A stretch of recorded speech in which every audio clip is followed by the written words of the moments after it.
fé aqui. Glória a Deus. Estamos estudando sobre crescimento espiritual. Diga amém. Crescimento espiritual. Diga amém. Maturidade cristã. O Senhor deseja nos ver crescer, assim como qualquer pai deseja que o filho saia da infância e alcance o estágio de maturidade. Depender de alguém cuidando de você enquanto você é criança é tudo bem, mas depender de alguém o tempo todo cuidando de você, quando você já teve tempo e substância espiritual o suficiente para se alimentar e desenvolver, não é saudável. Se nós entrássemos aqui e encontrássemos na segunda fileira o pastor Roberto com a chupeta na boca, e aí tinha que ser alguém, pastor. Foi o senhor que fez contato comigo aqui, visual. Mas tudo bem, Johnny. Você ia entrar e você ia dizer duas coisas: ou está doido, ou está doente.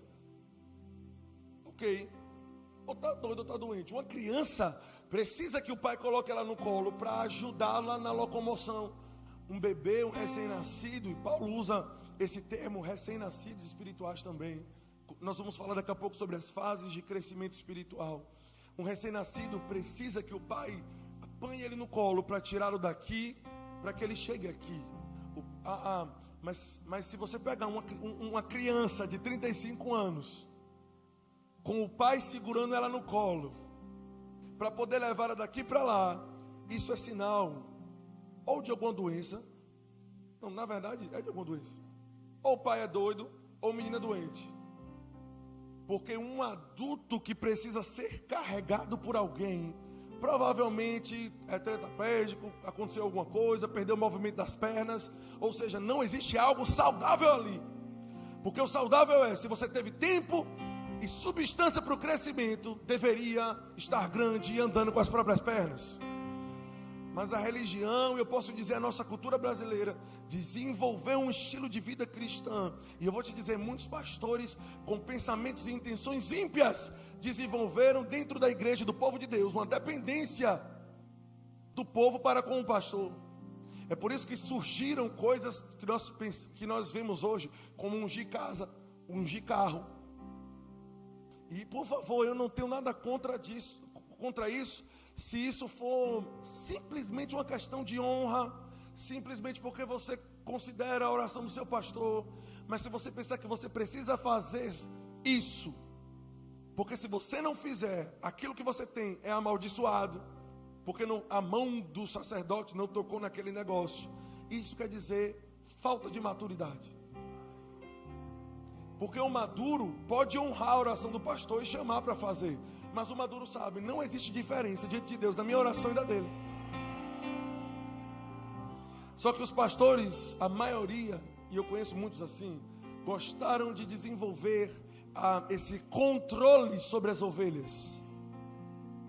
E isso, irmãos, prejudica tanto o pastor, porque ele não vai conseguir fazer ou cuidar de todas as ovelhas como se todas fossem recém-nascidas espirituais. Não vai me dizer que você vai conseguir fazer, porque você não vai. Porque os próprios apóstolos tiveram problemas com isso. E eles entenderam, não, pelo amor de Deus, eu vou ter que me dedicar à oração e à palavra. E vamos levantar diácono para cuidar do povo. Então, se os apóstolos que estavam ali no manto de Atos capítulo 2 não conseguiram cuidar de todas as crianças e de servir todo mundo de forma personalizada, você não deveria esperar isso do seu pastor.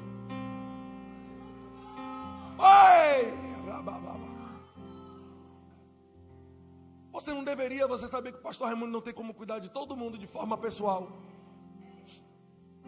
Quantos domingos nós temos no ano? Em média 54 domingos no ano. No ano. Imagina, olha quantos membros tem a nossa igreja. Se o pastor Raimundo fosse comer macarrão com galinha todo domingo na casa de alguém diferente, no ano inteiro dele, que ele não almoçaria em casa no domingo, ele só atenderia 54 pessoas. Ele só oraria por 54 carros. Amém. Se fosse orar em um por domingo, porque eu sei que todos os membros dessa igreja, se não tem ainda, vão ter o seu carro próprio. Que a Bíblia diz que o carro do Senhor são milhares de milhares e o meu está no meio deles.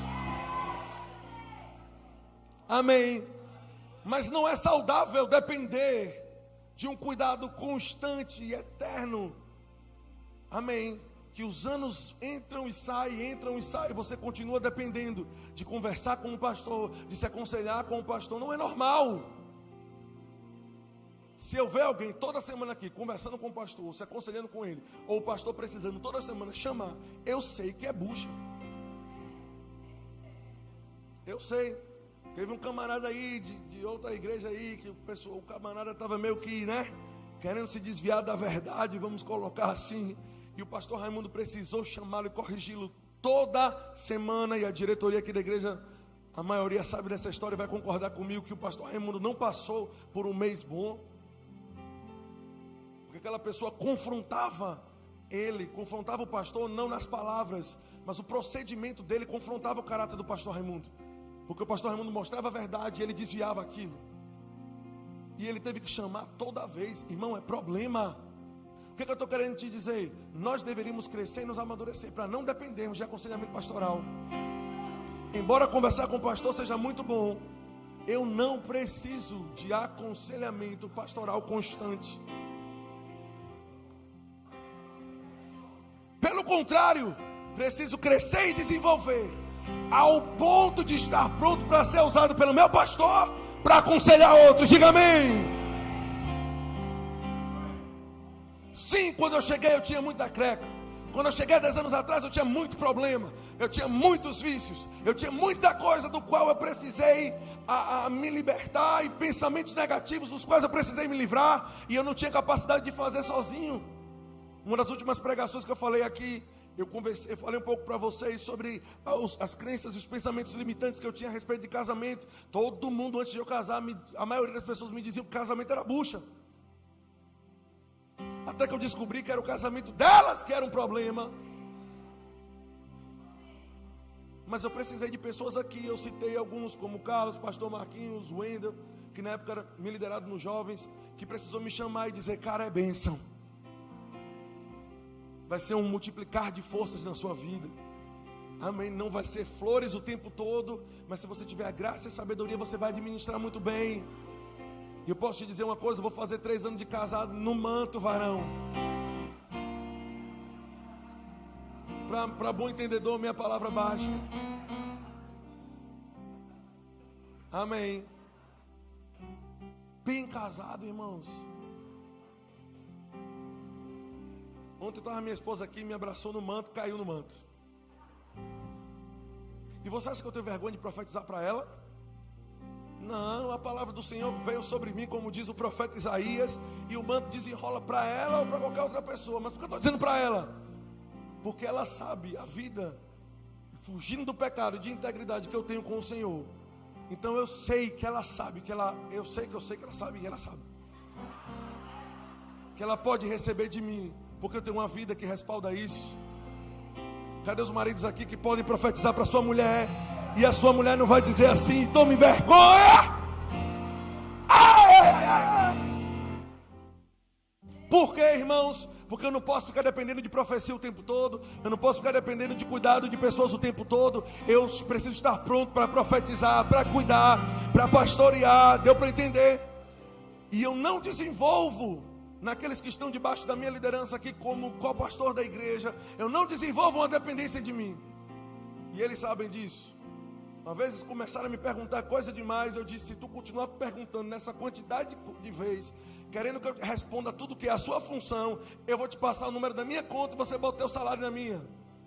Porque a função é sua, você é ungido, você vai conseguir fazer.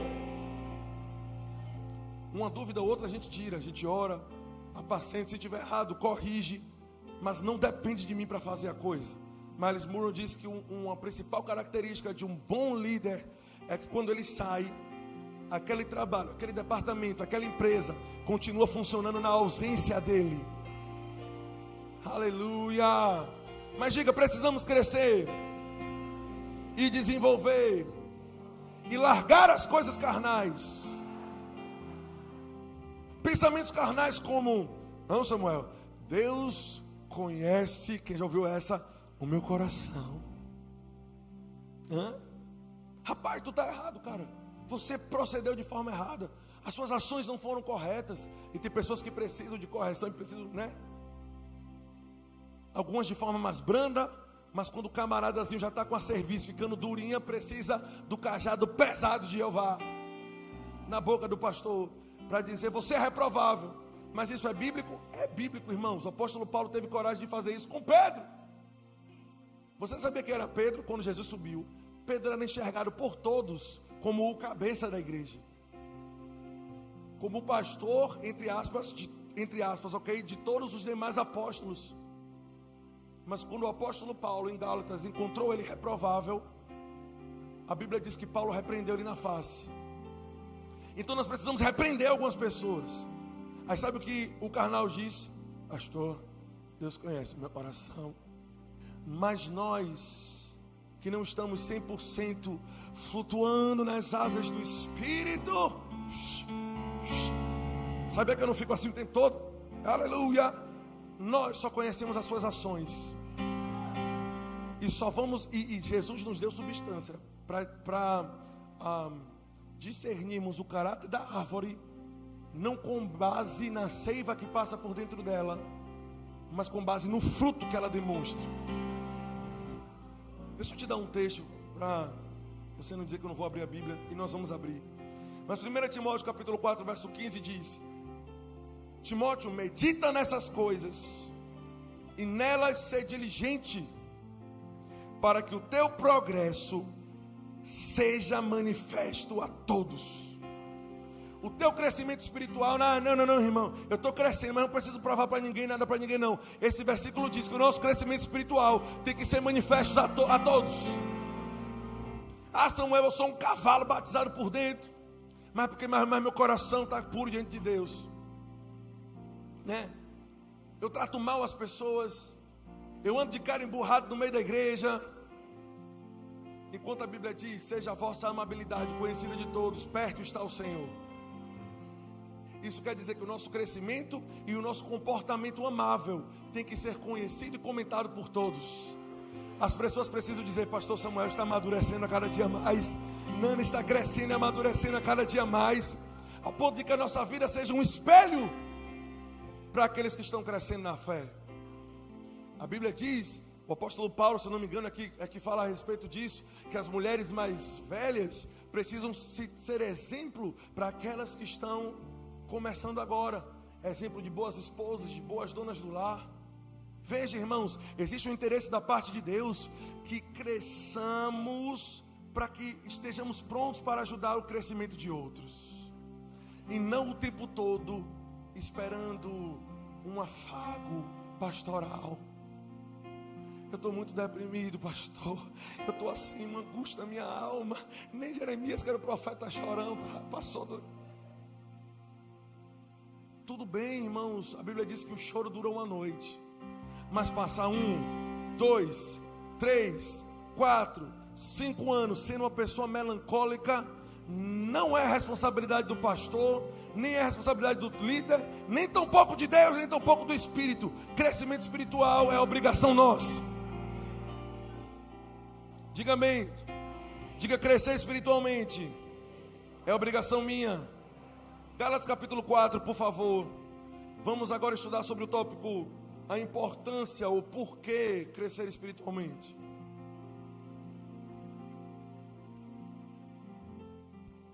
Estamos numa escola dominical, então vamos ensinar, amém?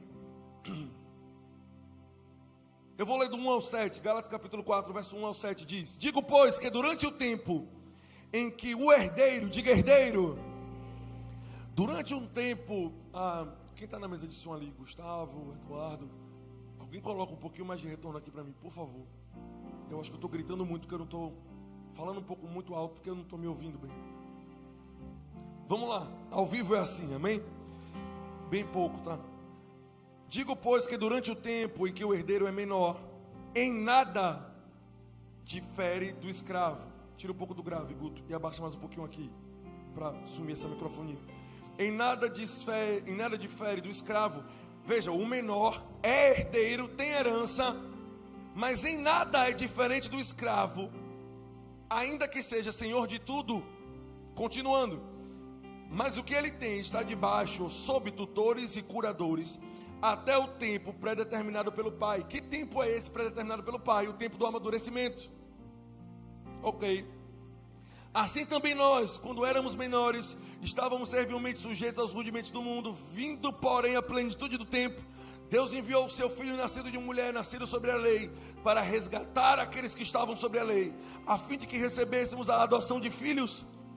E porque vós sois filhos, enviou Deus ao nosso coração o Espírito do seu Filho, que clama Abba Pai, de sorte de que nós não somos mais escravos, porém filhos, e sendo filhos, somos herdeiros de Deus. Diga, eu sou herdeiro. Diga, eu tenho uma herança espiritual. Veja bem, irmãos, temos uma herança. Por favor, repita comigo, vai ser importante. Diga, eu tenho uma herança. A pergunta é, como é que eu tenho acesso a essa herança? Ok, porque assim, por exemplo, a herança é bom, depende de quem deixou a herança. Tem pessoas que às vezes deixaram de herança zero na conta. Agora, se você souber que é o camarada, por exemplo, alguma pessoa muito rica, faleceu, não, e o pai deixou a herança para ela, você vai dizer, rapaz, ela está feita na vida, porque a herança do cabo era grande, ele tinha muitas posses. Ok, então aquela pessoa que vai herdar, herdou. Essa Bíblia está dizendo que nós temos uma herança da parte de Deus. E por que não estamos usufruindo dela? Porque esse versículo está dizendo que podemos ter uma herança, mas se formos meninos espirituais e criança, em nada somos diferentes de escravos. Oh, aleluia. E aí é onde nós falhamos às vezes, que nós pensamos que fé é tudo que nós precisamos para tomar posse da herança. Aleluia. Vamos lá. Hebreus capítulo 6, verso 12. Diz, para que não vos torneis indolentes, mas imitadores daquele que pela fé e perseverança herdam as promessas. Esse primeiro texto nos dá a base de que para herdar promessa eu não preciso só de fé, eu preciso de fé e perseverança. Não basta só crer no culto, eu preciso continuar perseverante. Aleluia. Talvez eu estou quebrando alguns biscoitos de quem já é até formado do rema, mas o Senhor quebrou o meu, quando Ele falou comigo, você não precisa só de fé. Veja outro texto, 2 Pedro capítulo 1, verso 5, eu não estou dizendo que fé não é importante, pelo amor de Deus, sem fé é impossível agradar ao Senhor. Mateus capítulo 21, verso 22, tudo quanto pedires em oração, crendo recebereis. Ok, mas eu não posso resumir e superestimar a fé, ao ponto de esquecer de ser perseverante, ao ponto de menosprezar uma vida de busca de santificação. Veja outro texto que eu vou te dar como base, 2 Pedro capítulo 1, verso 5, diz, por isso mesmo vós, reunindo toda a vossa diligência, misture com a vossa fé a virtude, e com a virtude misture o conhecimento, e jogue por cima o domínio próprio, e coloque por cima a perseverança, e por cima a piedade, e a piedade a fraternidade, dentro da fraternidade jogue o amor. Olha quantas coisas Pedro está dizendo que nós devemos acrescentar à fé. Agora veja por que precisamos fazer essa vitamina espiritual aqui, e não selecionar aquilo que nos empolga apenas, mas precisamos tomar todas as proteínas juntas aqui, deu para entender? Todas as proteínas e minerais, o remédio, irmãos, às vezes para engolir não é muito bom, mas faz bem. Aleluia. Diz, porque estas coisas, que coisas das quais ele está falando aqui, quais são essas coisas? Não somente a fé, mas a fé com virtude, com conhecimento, com domínio próprio, com perseverança, com piedade, com fraternidade e com amor. Ele diz, se isso estiver existindo em vós e aumentando em vós, isso vai fazer com que vocês não sejam inativos nem infrutíferos no pleno conhecimento do nosso Senhor Jesus Cristo. Isso quer dizer que se eu menosprezar o amor, a fraternidade, a piedade, a perseverança, o domínio próprio, o conhecimento e a virtude, e só me apegar à fé, eu vou ser infrutífero e inativo. Jesus, o Senhor só falou isso comigo, foi porque isso foi forte, varão. Aleluia! Para sermos frutíferos na obra do Senhor e crescermos e amadurecermos, precisamos adicionar a fé que nós temos e aprendemos no Rema, e é indispensável. Mas precisamos, para crescer e para ser frutífero ao ponto de dar frutos, para alimentar o crescimento de outras pessoas, eu preciso adicionar coisas à minha vida. Preciso buscar o conhecimento, o domínio próprio, a perseverança, a piedade, a fraternidade, o amor. Eu não posso ter fé e não andar em amor com meu irmão. Eu não posso ter fé e não querer fraternidade, comunhão com aquele a qual Deus fez igual a mim.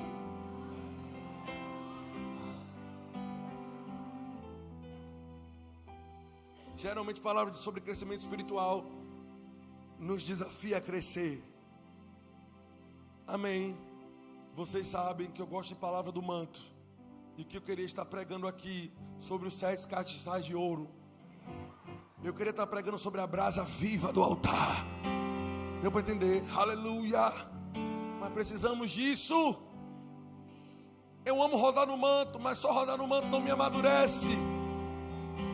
Eu preciso todos os dias me sondar se eu estou andando em amor, em conhecimento, em perseverança, em domínio próprio, em fraternidade. Adicionando isso à fé que aprendemos no Rema. Se fizermos tudo isso, entenda, não estou falando para adicionar tudo e esquecer a fé, é tudo junto. Se fizermos isso, diga para o seu irmão, você vai ser frutífero. Diga, você vai ser frutífero. Volta para Gálatas capítulo 4, verso 1. Diz, digo pois, que durante o tempo que o herdeiro é menor, em nada difere do escravo, porque ele é senhor de tudo, mas está sobre tutores e curadores até o tempo predeterminado pelo pai. Ou seja, meninos espirituais têm uma herança, mas não têm acesso à herança. O caldo vai engrossar, varão. Se prepara para descer o mocotó de Jeová agora. Aleluia! Não precisa não, estou de boa. Aleluia! Aleluia! Meninos espirituais têm herança. Eu não estou dizendo que os infantis, aqueles que precisam crescer, não têm herança. Eles têm, só não têm acesso. Eu quero lá ter dinheiro num banco que eu não posso ter acesso. Qual é a diferença que faz? Qual a diferença que faz? Pronto. Esse é o argumento aqui, varão. O argumento dele é esse aqui, ó. Ou seja, eu posso ser, se eu for criança espiritual, eu sou herdeiro de coisas maravilhosas, mas não tenho diferença nenhuma de um escravo que não tem nada. Tudo porque sou infantil, carnal. Tudo porque eu ainda acredito de que como é? Não sei o que da boiada, que eu dou um boi para não perder a boiada, mas não sei o que, como é? Tem um negócio de um ditado desse aí que fala que dá um boi para não perder. Uma boiada para não sair. Dá um boi para não entrar numa briga, uma boiada para não sair. Dá um boi para não entrar numa briga. Mas se entrar na briga, dá uma boiada para não sair. Ou seja, eu não quero entrar em confusão, mas não me futuque não, viu? Carnal, infantil, cheio de coisas espirituais, uma vida extraordinária disponível, mas vive como escravo e preso espiritual. Porque maturidade e crescimento espiritual é o acesso à herança que nós temos. Aleluia. Medicamentos são bons ou ruins? O Senhor desenvolveu, ajudou, ungiu pessoas para poder desenvolver. Saber que Deus quer que você seja curado, irmãos. Se você está com dor de cabeça, Deus não quer que você tenha, seja pela fé ou tomando um anador. Deus quer que você desenvolva a fé. Mas entenda, independente do meio, a vontade de Deus é que você esteja bem. Ok. Então é bom ou ruim? Depende de quem está administrando. Se você deixar um cara de comprimido, de Rivotril na mão de uma criança, ele vai pensar que é bala e vai chupar e vai se matar. Mas o maduro sabe a posologia, sabe como deve tomar, em que tempo deve tomar. Ou seja, o maduro sabe administrar as situações. Não é o tipo de pessoa que diz, não pise em meu calo não, porque comigo é assim, eu não levo desaforo para casa. pois Jesus levou muitos desaforos de muitos judeus e de muitos romanos para poder cumprir o plano dele. Então podemos levar desaforo para casa para dar exemplo de crescimento espiritual, de maturidade. Podemos levar desaforo para casa, podemos engolir sapo.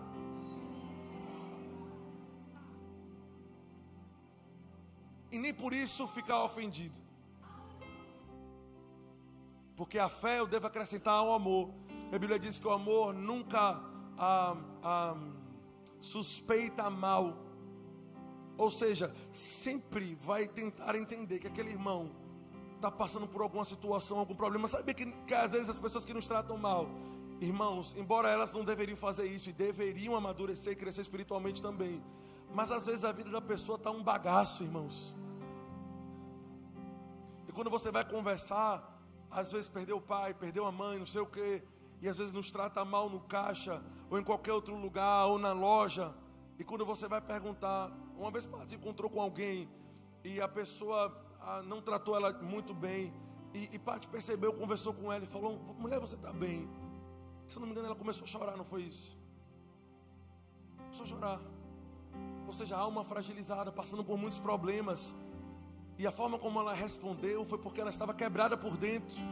Quem vai saber discernir essas coisas? O maduro espiritual. O maduro espiritual vai saber: tudo bem, querido, nós não vamos brigar. Ok. Aleluia. Vamos continuar. Veja, podemos ter herança, mas se não tivermos maturidade, tendo herança, vivemos como escravos. Aleluia. Diga, porque maturidade é o que dá acesso à herança. Romanos capítulo 8, verso 15. Vamos entender um pouquinho dessa herança para você ter ideia do que nós estamos falando. Veja, Romanos 8, 15. Porque não recebestes o espírito de escravidão para viverdes outra vez atemorizados, mas recebestes o espírito de adoção, no qual clamamos: Abba, Pai. O próprio Espírito testifica com o nosso espírito de que somos filhos de Deus. Ora, se somos filhos, somos herdeiros. Veja, o apóstolo Paulo falou que somos herdeiros em Gálatas capítulo 4. O que ele acrescentou aqui em Romanos foi interessante. Ele diz: não somente herdeiros, somos herdeiros de Deus e co-herdeiros com Cristo. O que é ser co-herdeiro? Embora o religioso não consiga escutar isso muito bem, mas co-participante é aquele que participa junto.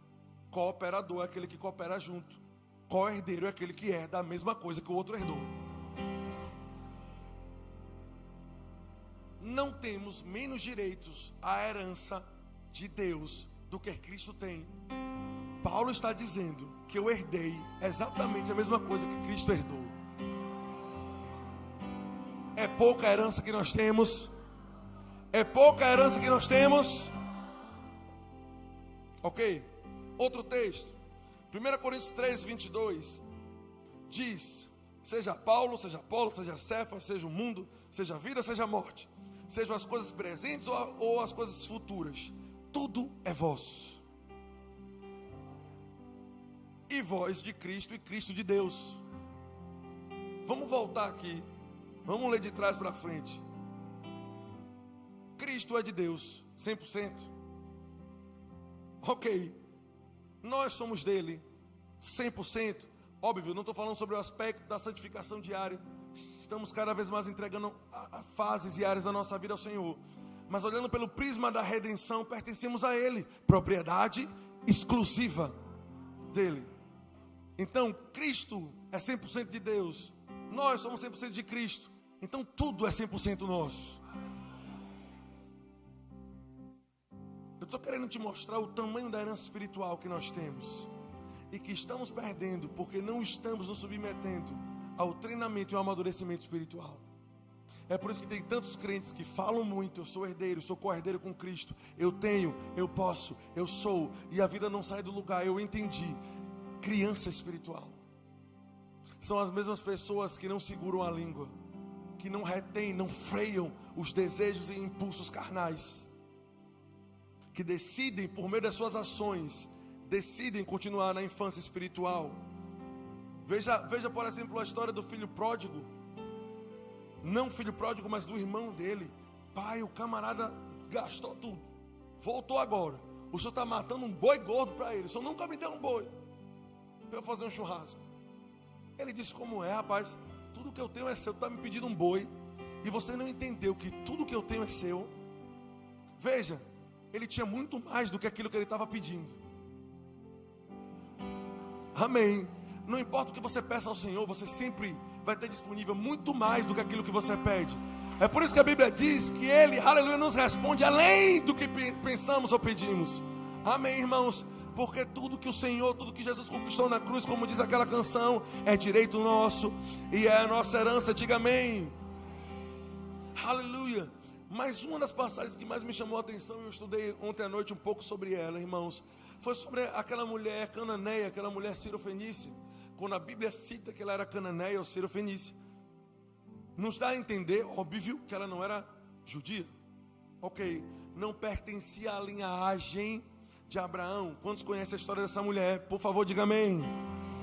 A mulher estava com a filha adoentada, estava clamando ao Senhor Jesus por um tipo de intervenção, enquanto Jesus estava sentado na mesa, estava lá servindo, amém, os seus discípulos e as pessoas e os judeus que estavam ali, ok?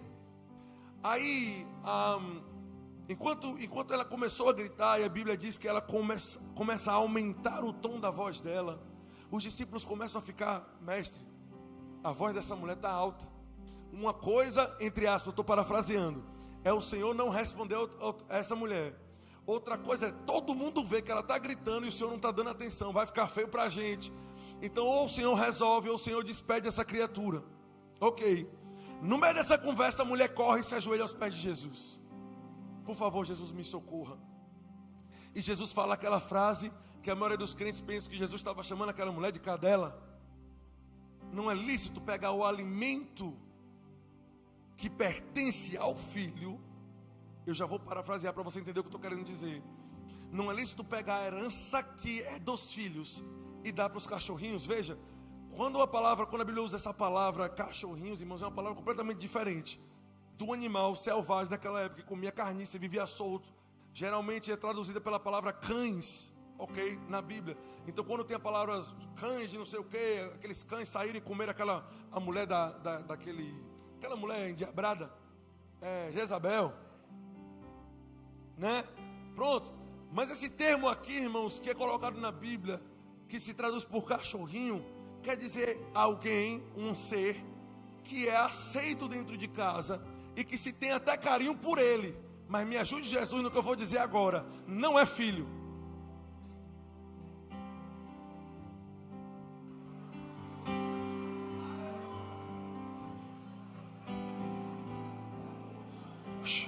Estou vivo. Falei isso diante de Patrícia e estou vivo. Pode amar, pode abraçar, pode cheirar, pode fazer tudo. Não é filho, não tem sangue, não tem linhagem. Ah, mas John é filho. Ela fez uma carteira de identidade para John. Me dê que eu vou botar na câmera. E anda no mesmo lugar onde a minha identidade anda na carteira dela, do lado.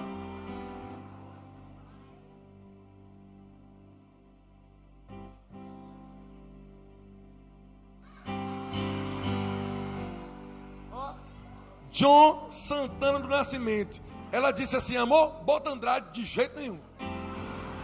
Não tenho parentesco nenhum com cachorro, nem quero ter. Nome John Santana do Nascimento. Tem endereço, cor, sexo. E tem a descrição embaixo. A descrição, olha: forte, inteligente, esperto, só se for para acabar com minhas coisas, carinhoso e ama brincar com os meus equipamentos. Eu estou andando no espírito com esse cachorro.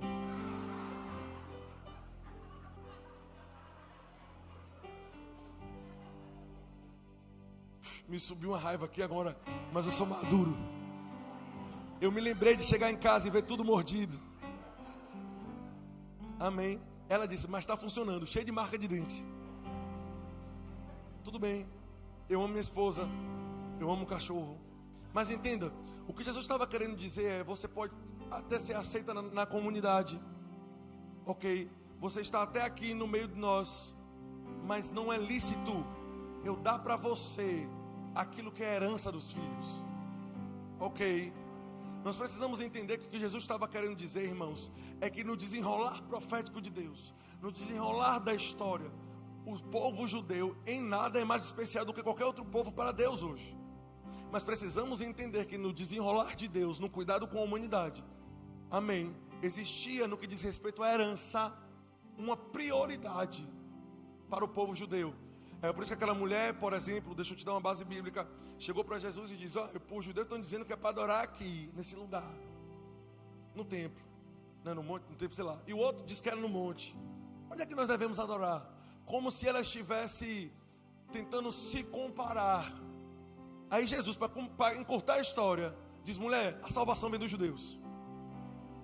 Ok, o próprio Jesus, o mestre, o Messias, veio da linhagem. Por quê? Por conta da aliança que Deus fez a Abraão, de que da linhagem dele viria aquele que abençoaria todas as famílias da terra. Deixa eu ver outro texto. Por exemplo, a Bíblia diz que o evangelho está disponível para todos, primeiro para o judeu, depois para o grego. Deu para entender? Ou seja, no desenrolar da história, né, do relacionamento de Deus com a humanidade, no que diz respeito à herança, existia no ministério de Jesus uma prioridade de pregar para judeus, depois para todo mundo. Isso ficou claro? Então Jesus estava naquela fase ainda de dizer: o meu objetivo principal aqui primeiro é alcançar os judeus. Você está sendo aceita aqui, mas você ainda não merece o que eu preciso dar para eles. A herança é deles agora. Deu para entender isso? Ótimo. Ou qualquer outro tipo de texto, por exemplo, que diz que Jesus Cristo não veio primeiro para as ovelhas perdidas da casa de Israel, ok? Então isso já ficou claro. Então, olha, a herança é deles, você não merece. Aí a mulher não é besta. A mulher falou: Senhor, tudo bem, eu estou parafraseando, eu não estou tentando usurpar o direito de filho, mas eu entendo, tudo bem, isso aqui é versão Samuel, ok? Que quando ela pede uma migalha, ela é como se ela estivesse dizendo: cá entre nós, eles não estão recebendo tudo que o Senhor veio para dar. Deixa cair uma gota do que é a herança deles. Tudo bem, é deles, mas recai sobre mim uma gota. Ela pediu uma gota do que é a herança completa do filho. Ela pediu uma raspinha, uma casquinha do pão, daqueles que têm direito de comer o pão todo, aleluia. E Jesus disse: mulher, grande é a tua fé. Estou falando sobre herança, não perca o foco. Mulher, grande é a tua fé. Naquele momento a filha foi liberta e curada. Uma grama de um pão foi suficiente para libertar e curar a filha dela. Quem dirá nós que temos o pão todo? Aleluia, nós temos uma padaria espiritual. Tudo é nosso. Precisamos entender que a herança que nós temos em Cristo Jesus, amados, é poderosa e é eficaz, mas é ineficiente na vida de meninos espirituais. Vocês estão conseguindo entender comigo a importância de amadurecer?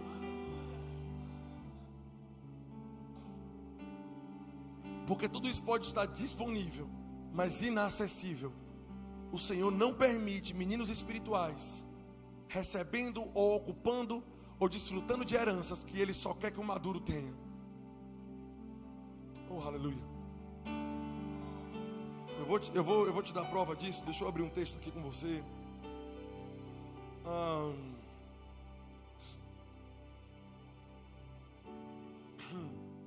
Tá. Pessoas sem maturidade que alcançam a herança. Eu escrevi isso aqui. Pessoas sem maturidade que alcançam heranças espirituais, ok, que eram exclusivas para maduros, pelo menos na Bíblia, em todos os exemplos, ou seja, isso é uma verdade, só geraram problema. O filho pródigo não tinha maturidade, pediu a herança, gastou toda e quase se matou, porque ocupou um lugar e recebeu uma herança que não tinha capacidade, não tinha maturidade para administrar e fazer crescer aquilo que ele tinha recebido. O próprio apóstolo Paulo, quando ele vai instruir a Timóteo a respeito de quem colocar em posição de liderança, de autoridade, amém, que viver os planos e os sonhos e o chamado de Deus também faz parte da herança. Mas Paulo disse: não coloca lá se for neófito. Não coloca lá nessa posição se for bebê espiritual. Não merece ter essa posição. E ele diz por quê? Porque um neófito, se for colocado nessa posição, vai se ensoberbecer e vai incidir na mesma condenação de Satanás, ou seja, orgulho. Vai cair se receber a herança que só um maduro pode receber. É por isso que os apóstolos, enquanto eles pregavam a palavra por todo mundo conhecido da época, eles passavam por um lugar, implementavam uma igreja ali, ganhavam um povo, mas nunca de início eles colocavam a liderança principal. Todos ali tinham acabado de nascer de novo. Ele pegava os mais anciãos, aqueles que pelo menos tinham uma maturidade na vida, mas nunca um só. 3, 4, 5, fazia aquilo que nós chamamos de presbitério, e dizia: ficam aí, vocês vão ficar aí, depende do Espírito Santo, eu vou pregar em outro lugar. 2, 3 anos depois, voltava e levantava um bispo, um pastor. Ou seja, 2, 3 anos depois, alguém ali, eles identificaram, amadureceu na fé, cresceu, tudo bem, agora você pode ocupar esse cargo. O que é que os apóstolos estão dizendo aqui, nessas ações que eles estavam tomando? É melhor a falta de liderança do que de liderança imatura. Causa mais estrago ter uma pessoa imatura, criança espiritual, em posição de cuidar. É melhor não ter. Mas liderança é importante, maravilhoso, é importante, faz parte do plano de Deus. Mas se não tiver ninguém maduro, não faz sentido colocar. Não podemos colocar imaturos espirituais, pessoas que não desenvolveram espiritualmente. Ah, mas aquela pessoa já tem 10 anos de igreja. Tempo não tem nada a ver com crescimento espiritual. Vamos falar sobre isso daqui a pouco. Eu conheço pessoas com 10 anos de igreja, irmãos, que respondem, falam, julgam as situações como criança. Uma vez eu conversei com uma: rapaz, mas pastor, tu vai fazer assim, assim, assim, assim, assim. Esse tu vai tratar dessa forma, esse vai tratar do outro, esse assim. Eu digo: minha filha, eu preciso discernir a situação de cada um.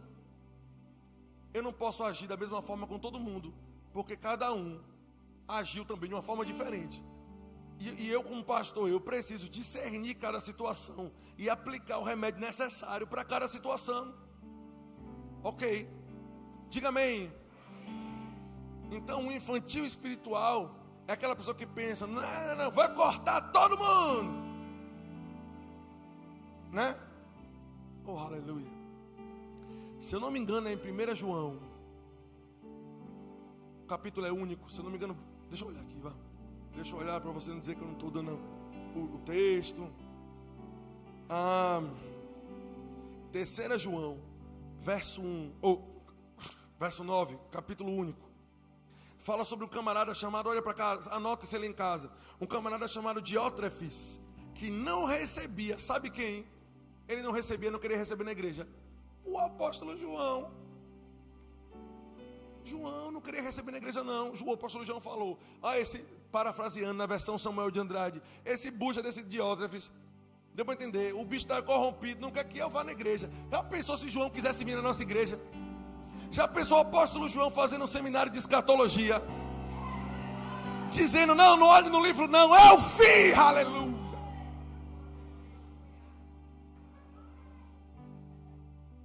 Mas Diótrefes estava na posição de liderança daquela igreja.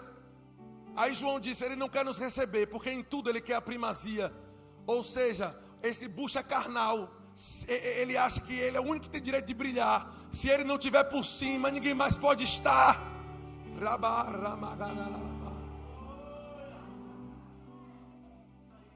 Ele acha que se eu, como apóstolo do Senhor, parafraseando, for lá, eu tomo a glória dele como líder espiritual. Então ele não me permite ir na igreja dele, porque em tudo ele quer a primazia, ele quer o primeiro lugar, ele quer brilhar, ele quer estar por cima em tudo.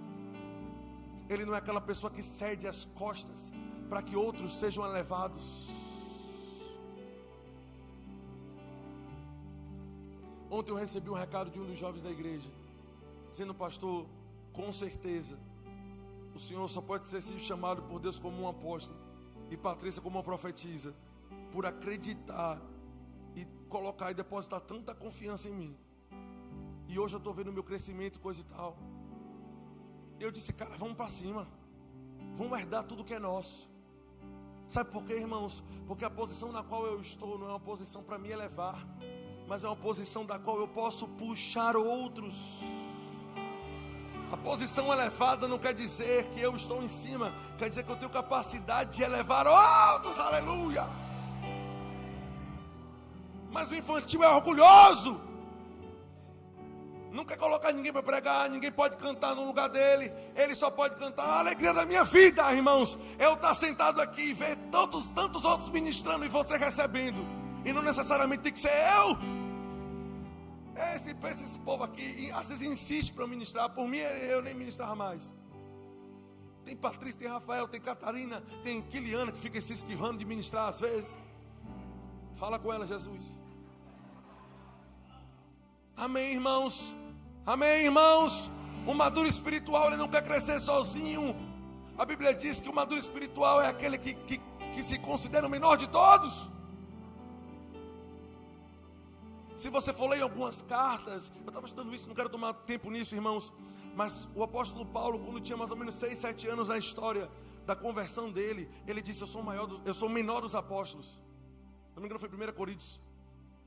Quando ele foi escrever em Efésios, para os Éfesos, eu acho que foi os Éfesos, já tinha mais ou menos uns 4 anos na frente que ele escreveu isso. E ele já não disse: mas eu sou o menor dos apóstolos, ele disse: eu sou o menor dos santos. Quanto mais o tempo ia passando, mais o apóstolo Paulo ia se considerando servo de todos. Deu para entender? Dos apóstolos eu sou o menor, mas rapaz, quer saber de uma? Eu sou o menor dos santos. Oh, aleluia, aleluia. Porque aquele que se exalta será humilhado, mas aquele que se humilha, o Senhor coloca de um lugar alto. Vamos seguir adiante. Vocês estão sendo edificados, irmãos? Aleluia. Então quebra esse orgulho da tua vida. Amém. A Bíblia diz que o soberbo é Deus que resiste ele. Sabe, quando Satanás se levanta contra nós, nós temos o nome de Jesus. Satanás nos resistindo, nós temos o que fazer contra ele. Mas o soberbo é Deus que resiste. Vai usar o nome de quem? Satanás resistindo, a gente dá no cacete dele, irmão, e bota ele para correr. Mas Deus dizendo: não, você não vai crescer. E quem está lhe impedindo de crescer sou eu, entre aspas. É o seu orgulho e a sua soberba. Amém. O maduro espiritual cede o lugar para os outros. Não, cara, mas é tu. Não, mas tem pessoas melhores do que eu para fazer isso. Ok. Ele não faz questão de estar no cargo. Tem gente que: pastor, é porque assim o pastor me tirou do cargo em que eu estava e minha vida acabou. Eu morri no dia que me tiraram do cargo. Ok. Vamos embora. Para a gente quase concluir aqui, irmãos, eu quero apresentar em um texto simples as fases do crescimento que o Senhor espera de nós. 1 João capítulo 2, verso 12. Diz: filhinhos, eu vos escrevo porque os vossos pecados são perdoados. Filhinhos, diga filhinhos. Pais, diga pais. Eu vos escrevo porque conheceis aquele que existe desde o princípio. Jovens, diga jovens. Eu vos escrevo porque tendes vencido o maligno. E ele volta: filhinhos, vos escrevi porque você conhece o Pai. Pai, vos escrevi porque conheceis aquele que existe desde o princípio. Jovens, vos escrevi porque vocês têm força e a palavra de Deus permanece em nós, em vós, e tendes vencido o maligno. Se destrincharmos aqui, eu não vou ter tempo de fazer muito isso aqui por conta do horário, ok? Mas se destrincharmos isso aqui, nós conseguimos perceber 3 categorias de crescimento espiritual: filhinho, jovem, pai.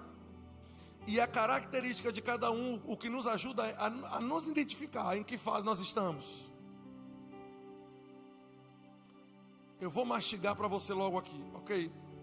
Característica dos filhos espirituais. Eles nasceram de novo, ok? Filhinhos, eu vos escrevi. Cadê? Porque vossos pecados estão perdoados. Ou seja, os filhos espirituais entenderam a questão do perdão de Deus, ok? Entenderam que são perdoados. Eles conhecem o Pai. Filhinhos, e vos escrevi porque, ou seja, nasceram de novo, conhecem o Pai e entenderam o perdão de Deus, ok? Eu não vou voltar no texto para tentar achar cada um não, porque ele faz um trocadilho. E se eu for em cima e embaixo, a gente vai se perder aqui, ok? Mas medita em casa e você vai ver que você vai extrair isso aí, de cada característica, de cada fase. Os filhinhos nasceram de novo, conhecem o Pai, entenderam o perdão. É o primeiro estágio espiritual. Quem nasceu de novo, conheceu a Deus através da pessoa do nosso Senhor Jesus Cristo. Entenderam que são perdoados, ok? Porque eles confessaram o pecado e receberam o perdão de Deus. E, óbvio, nasceram de novo. Os jovens não somente têm suas características próprias, mas eles herdam tudo que vem da primeira fase, passa a ser da segunda. Ou seja, os jovens, aqueles um pouco mais maduros espirituais, nasceram de novo, conhecem o Pai, entenderam o perdão de Deus, mas desvence o maligno. Ou seja, já não é mais aquela pessoa que está o tempo todo lidando, amém, ou correspondendo aos desejos carnais, ou sendo influenciado por Satanás para poder fazer coisas erradas. São pessoas que já estão mais maduras na caminhada cristã. Vocês estão conseguindo perceber isso, irmãos? São fortes, amém. Ou seja, se nós nos achamos ainda num lugar de inconstante, qualquer ventozinho que bate, eu vou sair da igreja. Filho, menino, criança espiritual. Mas a pessoa que consegue receber uma pancada e dizer, rapaz, não tem nada a ver com o meu Jesus ou com a igreja. Homens podem errar, mas Deus é bom comigo e eu permaneço de pé. Jovem, demonstrou um pouco mais de crescimento e amadurecimento espiritual. Eu estou falando isso para que nós possamos nos identificar, irmãos. Ok. E terceiro ponto, a palavra permanece nele. Se a palavra permanece nele, quer dizer que o infantil espiritual, o filhinho espiritual, é aquele que está na igreja ouvindo a palavra, mas nunca pratica. Ouve a palavra, mas nunca pratica, nunca sai do lugar. Filho espiritual. Por quê? Porque a característica de reter a palavra e obedecê-la é daqueles que já estão diante de Deus, demonstrando um crescimento e um amadurecimento. E pais, diz que ele conhece aquele que é desde o princípio. Ou seja, demonstra um conhecimento não superficial de Deus, mas um conhecimento mais profundo do Pai. E óbvio, a principal característica do Pai, ele está pronto para cuidar e dar crescimento a outros. Irmãos, isso aqui não é só para você ouvir e para minha mensagem parecer bonita, não. Isso aqui é um termômetro espiritual para você entender. Porque acredite e você vai concordar comigo, tem gente que pensa que é maduro, mas é infantil. Tem gente que pensa, não, eu sou mais um pouquinho amadurecido, mas não demonstra as coisas básicas de quem deveria ser um pouco mais maduro. Não retém a palavra, não demonstra força espiritual. Pensa que é maduro, irmãos, mas se for aquela pessoa inconstante, ainda é bebê. E a igreja diz, só assim para sair um amém de hoje. Eu tenho que voltar às minhas origens batistas, irmãos. Palavras da salvação. Só para quebrar o gelo, vocês estão muito sérios. Eu acho que o caldo de Jeová está grosso. Mas agora eu vou te dar bem rapidinho, prometo. 5 coisas bem rápidas, porque isso aqui vai parecer óbvio. Mas deixa eu te dizer, irmãos, nós podemos comer durante a nossa vida vários tipos de alimentos. Mas existem alguns que vão estar durante a vida toda, que são aqueles que deu força na adolescência, continua dando força, deu para entender, na fase jovem, mas continua dando força na fase adulta. Existem coisas, irmãos, e exercícios de piedade que precisamos desenvolver, tanto na fase de bebê espiritual, quanto na fase mais madura. Amém. Porque às vezes nós procuramos muitas formas de crescer espiritualmente. Mas deixa eu te dizer, irmãos, o que funcionou com os apóstolos há 2000 anos atrás são os mesmos segredos que funcionaram com os mártires da igreja, são os mesmos que funcionaram, e deu para entender, em todas as fases da igreja. Amém, irmãos? Em todas as fases da igreja nós vamos encontrar pelo menos 4 ou 5 características que todos os crentes que amadureceram ao longo da história da igreja, todos fizeram pelo menos 4 dos 5 pontos que eu vou falar aqui. Amém. Aleluia. Vocês querem saber o que é? Ok.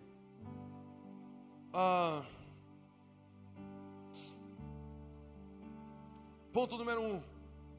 Vai a parte agora que eu vou discernir quem é maduro de quem é infantil. Quem é infantil vai dizer assim: eu já sei.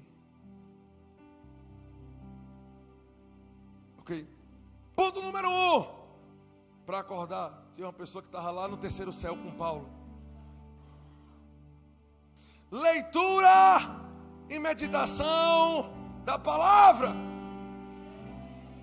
Nem só de pão viverá o homem, mas de toda a palavra que procede da boca de Deus. Você sabia, olha aí, que existem pessoas que são crentes e não têm o hábito de ler e meditar nas escrituras? Para onde é que você está indo, meu querido? Se todo dia essa palavra não tiver um tempo do teu tempo, você não está indo para um lugar muito bom. Tá vendo? Eu tô sentindo sair da cachola do povo. Isso é óbvio, pastor. Eu sei. Eu aconselho alguns aqui, viu? É bom você ficar olhando para frente, dando um sorriso. E eu não vou nem bater o olho com você. E o povo vai achar que Deus está falando com outro. Patrícia e eu pastoreamos muitos departamentos da igreja. E às vezes eu faço para muitos perguntas óbvias. Como é que está teu tempo de leitura? Pastor, não estou lendo muito tempo não.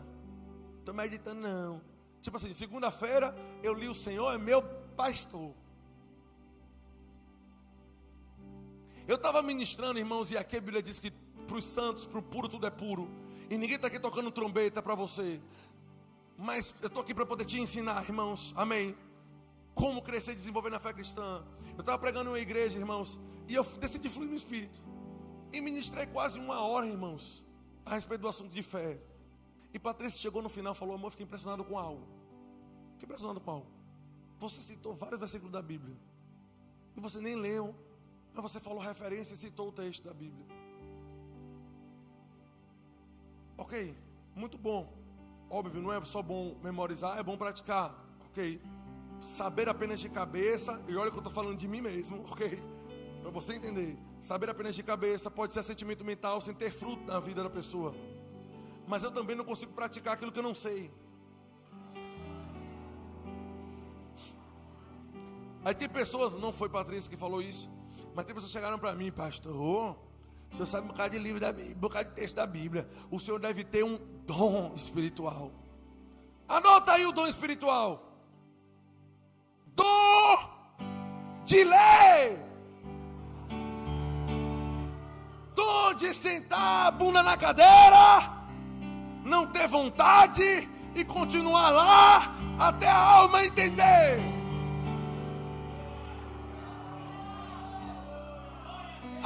Eu sinto a unção agora. Dom de leitura. Você não é velho demais para ler. Pastor, mas eu tenho a visão curta. Aproxima a Bíblia.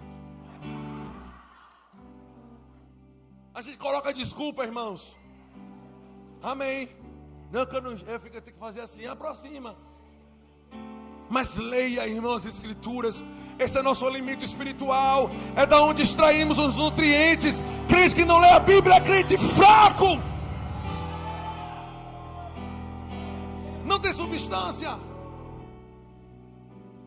Responde qualquer besteira. Nunca sai textos da Bíblia. Se quando você dá uma topada na rua, ou quando você pensa que tem alguém no canto da rua ali esperando, que aquele cara é ladrão, a primeira coisa que sai da sua cabeça é Ave Maria. Deixa eu te dizer uma coisa: está cheio de Maria no coração e não da Bíblia. que o que deve sair da boca de um crente é: eu não sei o que a camarada está fazendo lá, mas eu repreendo agora essa ação maligna, e o Senhor é meu refúgio e fortaleza. Aleluia! Caramba, eu estou pregando bem hoje. Ela disse: mas tem missões ainda. Amém. Ok, diga leitura da Bíblia. Deixa eu te dizer uma coisa, irmão, por favor, ler é bom. Vai melhorar o teu vocabulário. Você sabia que crente não precisa falar errado? Crente não precisa ler errado. Ah, pastor, mas eu sou assim, eu sou humilde. Você sabia que às vezes nós pensamos assim, alguém pode pensar assim: oh Jesus, bichinho, o pastor está metendo um pau naquela senhorinha. Sabia que às vezes é acomodação? Porque ela pode sentar e dizer: por favor, alguém me ensine. Então nos acomodamos, ou na idade criamos barreiras, construímos muros. Mas Deus nos chamou para criar caminho, não para construir muro. Bem rápido, pessoal da mídia, umas coisas que eu achei na internet. Haline me mostrou uma vez, eu achei interessante. Veja a importância da leitura, para os crentes não estarem passando vergonha, como a gente está passando aqui, ó. Olha o que os crentes escreveram aqui na internet, ó. Os humilhados serão assaltados. O que é que ele quis escrever, irmãos? Aí sabe o que é que um camarada faz? Aí, ó, crente é ignorante. Passa o próximo. Bom dia e uma última semana a todos. Está repreendido. Passa. Bom dia a todos, amigos do Face. Que seus dias sejam eliminados. Lá ele. Você está rindo? Foram crentes que escreveram isso aí. Passa de novo. Bora louvar e assaltar o Senhor. Tá rolando até blasfêmia. Eu estou fazendo isso para quebrar o gelo, porque vocês estavam muito sérios. Mas não estou querendo humilhar ninguém, estou querendo te ajudar a crescer. Vamos lá. Vem Espírito Santo e remova a minha vida. Seria renova, paz. Eu creio no Deus do impossível. Ou seja, a pessoa que é impulsiva tem um Deus que é dela. Eu creio no Deus do impossível. Vá. Que Deus lhe apague. Passa. A alegria do Senhor é a nossa forca. Está amarrado. Passa de novo. Olha que história. Uma irmã foi orar, uma senhora que estava passando por algum problema. E na oração ela disse: Senhor, olha o sofrimento da tua filha. Traz um refrigerante para ela. Ela queria dizer refrigério. Passa. Isso aí foi printado na internet, irmão. Não está mentindo, não. Outro dia um amigo estava dando uma palavra e soltou assim: se Deus é contigo, quem será contra ti? Isso tem mais de 15 anos, mas rima até hoje. A gente também. Passa. Parabéns, que o Senhor te elimine e te capacete. É sério, varão, o negócio. Passa. Tinha um irmão na igreja que sempre que ganhava oportunidade, lia o mesmo texto da Bíblia e lia errado. Sadraque, Mesaque e cabeça de negro. Essa foi boa. Passa. Rápido. Um irmãozinho impôs as mãos em um homem e orava forte. Cura esse corpo, Jesus. Cura a costa, cura as pernas, cura o útero. Aí alguém disse: ele não tem útero. Então ele orou: Senhor, dá um útero para ele. Dá um útero, Senhor, para o apóstolo. Dá um útero para o papai. Tem mais? Tem mais? Todos podem te abandonar, mesmo Jesus. Ou seja, todos podem abandonar. Jesus também, viu? Vá, paz. Acabou? Ok. Então diga: ler é bom. Ok, segunda característica, vamos lá, bem rapidão. Oração. Oração. Tinha tanto texto para falar de oração aqui, mas diga, eu já sei, pastor. Oh, glória. Eu disse que as crianças aqui falam, eu não sei, eu já sei, né? Aí eu entendi, irmãos. Vocês estão prestando atenção. Terceiro, congregar. Congregar. Crente que não congrega é fraco e inconstante. Porque, não, mas o meu culto é em casa. Pois em casa você bota para ouvir o que você quer. Aquilo que alimenta às vezes o teu pecado. Porque se você está vivendo uma vida constante e decidida em pecado, pecando de forma deliberal, tudo que um cara quer colocar é uma palavra sobre perdão de Deus. E não estou dizendo que Deus não perdoa, mas estou querendo dizer que talvez ele precise ouvir sobre santificação, sobre viver longe do pecado, sobre eliminar e cortar as raízes que fazem ele pecar. E uma das melhores características de você congregar é que você não escolhe o pregador e nem o que quer ouvir. Você entra aqui e Jesus te pega aqui dentro. Diga amém. Congregar é bíblico. Tão bíblico quanto fé é congregar. Ok, não falte os cultos da sua igreja. Vou passar, tinha mais coisas, mas enfim. 4, boas associações. Toda amizade é como um elevador. Ou te leva para cima ou para baixo. Mas você não é obrigado a andar com todo mundo. Você é obrigado a amar todos, mas não a andar e conviver com todos. Você pode selecionar. Eu não quero amizade com quem não quer as coisas do Senhor. Eu não quero. E eu já desfiz de muita amizade. Parei de conversar, parei de ligar, parei de sair, tem tempo que eu não vejo. Porque eu não quero relacionamento. Se ela precisar do Senhor, precisar da palavra, precisar de ajuda, eu estarei lá. Mas estou falando relacionamento. Não confunda amor com estar abrindo os seus canais de influência para pessoas que não são influências boas. Mas eu tenho que estar porque eu amo. É bom você balancear bastante isso, para que você não esteja sendo mal influenciado. As más conversações corrompem os bons costumes. Amém. E 5, para terminar, me perdoe por ter prolongado hoje, mas eu precisava falar tudo isso. E nós sabemos que a gente precisava ouvir. 5, eu ouvi esse último ponto de Rick Renner. Se alimente de outras fontes boas. Ou seja, traduzindo aqui, leia a Bíblia, mas leia também bons livros. Amém. Amém. Veja, irmãos, eu falei um dia desse. Eu sei que nós devemos ter a maturidade às vezes de ler, como nós falamos costumeiramente, de comer o peixe e tirar a espinha. Ótimo. Mas é melhor você procurar um peixe que não tem espinha. É mais fácil de comer. Amém. A livraria da sua igreja tem muito livro para você estar procurando besteira aí fora.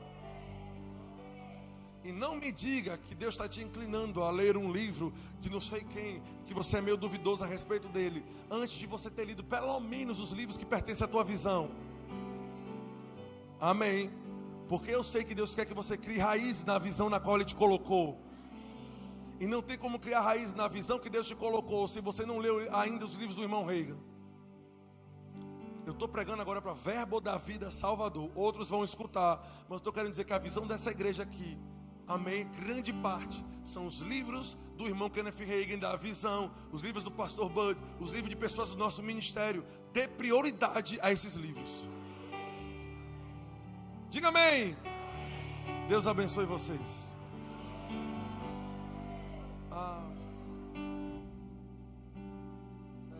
Sofia, venha voando, minha filha.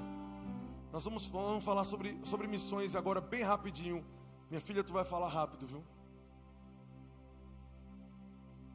Já é meio-dia, provavelmente o pastor Raimundo já está ligando.